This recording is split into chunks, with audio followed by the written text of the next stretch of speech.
Hey guys, last night I did a video where after the credits, I kind of finished out a one pocket game. I don't know if anybody saw it because it was after the credits of the video. But in that game, well, I've recreated everything to get it here closer to the camera because the other footage was only my overhead camera, which is over there. It was kind of hard to see. It's still hard to see now, the angle you're at. But I was in this situation, playing one pocket. I don't remember what the ball count was. Nobody was going to win immediately. But this is my pocket. I kind of hoped. I shot like a 2 in here, I think. And I kind of hoped to come out to about here. And maybe even kick the one into my pocket. Didn't happen, didn't come out far enough. And what I ended up doing, thinking, well, this is safe. Ish. I guess a top player, it's hard to tell. But kicked her with a lot of spin, straight into the one, and then the one came up here somewhere. The cue ball stayed down there. This was perfectly fine, except what I did not notice is this 5 ball's dead. From just about anywhere on the table, if that 12 is hit, the 5 ball's going in that pocket. I did not notice that. And I've been thinking about that pretty much ever since. What could I have done at this point? I've got a 1 ball that's maybe an inch off the rail. It's cuttable from just about anywhere on the table.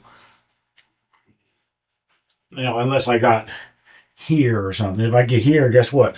There's going to kick it. So this is an absolute threat. But for me, the bigger threat is this 5. Because that 5 will also break out this little cluster. And any good player that makes that 5 and breaks out that cluster is probably going to go ahead and run out the game.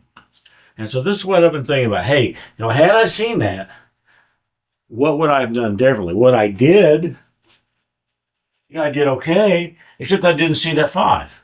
So what could I have done differently? And this is what I've been trying to figure out. So I've painstakingly recreated the ball layout up here. And I'm still looking at it, and I'm still like, you know what? I just don't know what I could have done differently. I feel like that 5 is the bigger threat than the 1. Even though the 1 is 2 inches from the pocket. That's 1 ball. If my opponent makes that 5 and breaks out that other stuff, he could probably run out. So I'm thinking this 5 is a bigger threat. Okay, let's move the 5. Sell out the 1, but move the 5 so it's not dead anymore. Now shoot the cue ball and just thin the 5. Break this up just a little bit so it's not dead. Send the cue ball down here. Ideally, if I got the cue ball like here, I might even be safe. But I really think that that 1 ball is going to be cuttable even from here. And if the 1 ball is cuttable from here, with left spin and a good enough stroke and good enough accuracy, a person could make the 1 and then go into that cluster of balls off the rail. If they didn't go into that cluster of balls, they're probably going to miss it on this side, maybe coming like this, and then have the 14, then maybe the 8. I mean, it's iffy whether or not thinning the 5 and coming down here is going to be any good. But I tell you what, it is better than almost anything else because that 5 can be made from anywhere on the table. Even if I do not have the angle to do it. It's one of the reasons that I set this up. I looked at my old footage, try to get it as close as possible. I do not have the angle to make this 1 and then come back and hit this stuff. I don't have the angle to do it. I don't have the certainty of being able to clear the 1 out and then come back in to make this stuff. I just don't. Even though I got the cue ball like right here.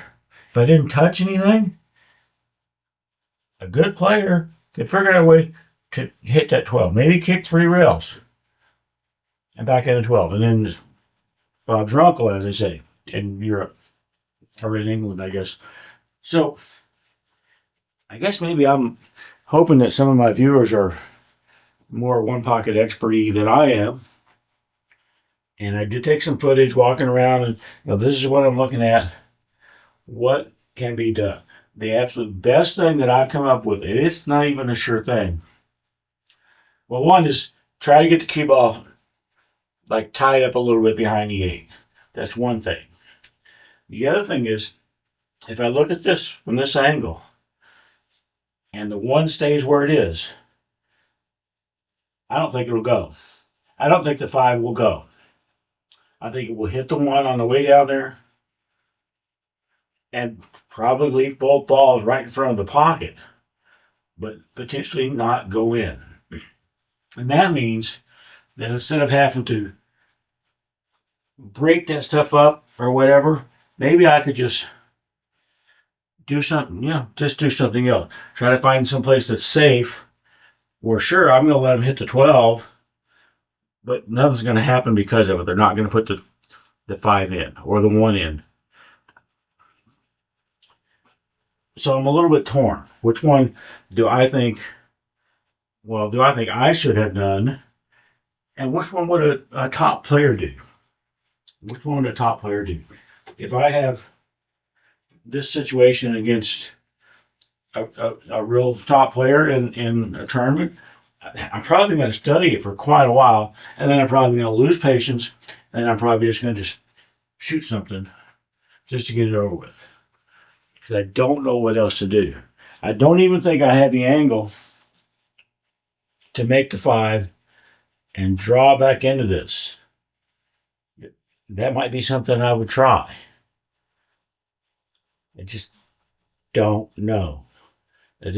So, like I said, I'm hoping that some of you guys might chime in and say, hey, try this, or did you think of this, or whatever. Well, I probably didn't think of it because I didn't even see the 5. I did not see that it was a dead ball. If I would have, I might still be here from last night studying the damn thing, trying to figure out what is the best thing to do.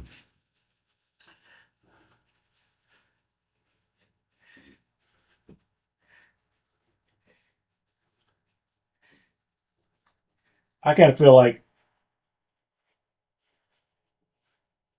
the option that I've already described is probably what I would try.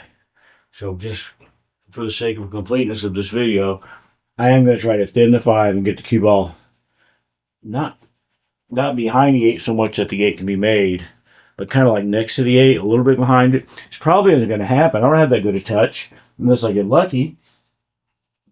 But I'm going to try and see what happens.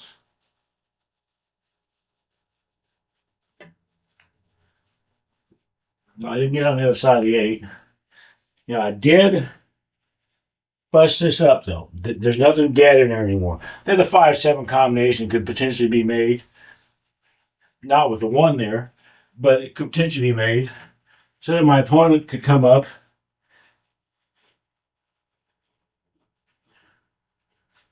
Probably. This 1 ball is not guaranteed. It is pretty close to that foot rail. It is not guaranteed. But I would probably try to shoot it with a lot of left.